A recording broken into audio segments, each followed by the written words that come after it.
So as everyone, or a lot of people know, Fall Guys, it's a new game being published by a developer. I call that out because they're absolutely not Devolver. developers. Published by Devolver. Devolver.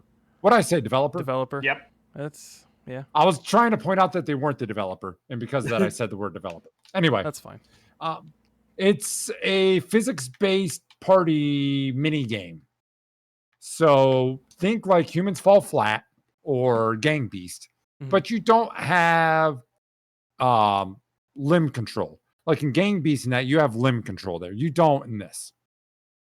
So the objective is, think of it as like 1 versus 100. There are 60 guys. After each round, so many people get eliminated. So like the first race or whatever you're doing, the first 45 people to cross the line advance to the next round. Then like the next 32. And then all of a sudden there's a team-based thing where the worst team gets eliminated. And then eventually you get down to one man left standing. So that's kind of the premise. What the mini games tend to be, there's a heavy emphasis on racing games right now. Some of them have built-in catch-up mechanics, which are nice / infuriating. So think of one, I think it was American Gladiator. There was part of the obstacle course, so there's multiple doors. One of the doors didn't have a gladiator. The other two had gladiators behind them that you had to fight your way through. You went through the wrong door. This has like 5 doors. 3 of them are real. 2 of them are just walls. So when you jump into it, you're jumping into a wall. Then you have to go around to get to the actual hole in the wall. So whoever's there first is at disadvantage because they're the one discovering the holes. Or there's one where you have to spin spinners around. So if you're the first one there, other people can fuck you up by spinning the opposite direction and stuff like that.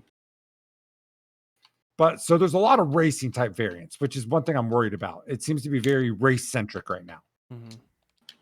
And some people were worried that they're so samey. And yes, the races can be samey because the course is always the same. Like even the spinny things always spin in the same direction, placed on the same spots. But there are some other fun variants. Like there's a tail chasing one where there's, say, 15 tails, and you're split in between 3 teams. And what you do is you run, find someone with the tail, and you grab the tail off of them. And now you have a tail, and you're trying to dodge everyone that's trying to grab your tail. And you want to be the team with the most tails at the end. So you just spent how many hours chasing tail? Not that many. No, that one actually didn't come up too much. And then there's like stuff where like you're diving through rings. So there's a good bit of variance. I saw one where it was there's like a bunch of platforms like above each other, and then each platform was like segmented into like little hexagon squares, and then it's like as you run across them, they'll on a timer they'll start to drop off whichever ones you actually touched.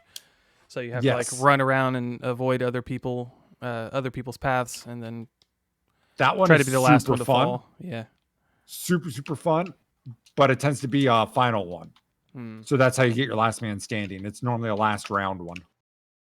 There's a couple other ones that are last round, like I always think Fusion Frenzy, but like the towers where you have to jump, duck, really quick to keep advancing up.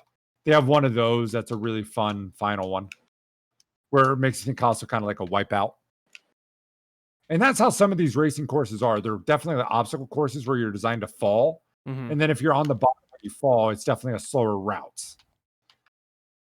So, I mean, it has potential. Right now, I don't think there's enough unique games to make it viable long term. As of right now, it'd be a game that I would boot up once or twice a year. Okay. But this is also a closed beta right now, and new game modes are probably going to be easy to add now that they have the actual framework done. Or easier, I should say. Do they have like expansions planned or anything? I don't know the development plans for this. I hope they're adding more. Same field and same premise. So Scott, the difference is people will play it differently. When you're running these races, there's no running them differently. There is an optimized course everyone tries to run. So, I mean, with Rocket League, it's the same field, but there's so much variance in what you're doing, and it's not just get from point A to point B. Yeah, so that's my concern. Now, the non-race ones, I think, are going to be fine because the non-race ones, just like Rocket League, you're going against other people, and other people will always do different things. Like the tail chase, there's different strategies on how to run, or how to duck, how to dive, how to dodge. So I mean, that will give variance. Other than that, though, I mean, it's going to be fun. It's going to be a fun post-cast kind of thing, but unless they add a lot more to it, it's going to be a couple times a year with the boys having some fun, and that's it. Which is fine. Which is fine. It's Yeah, only a there's no $20 game. So they're not like charging $60 for something I think severely limited.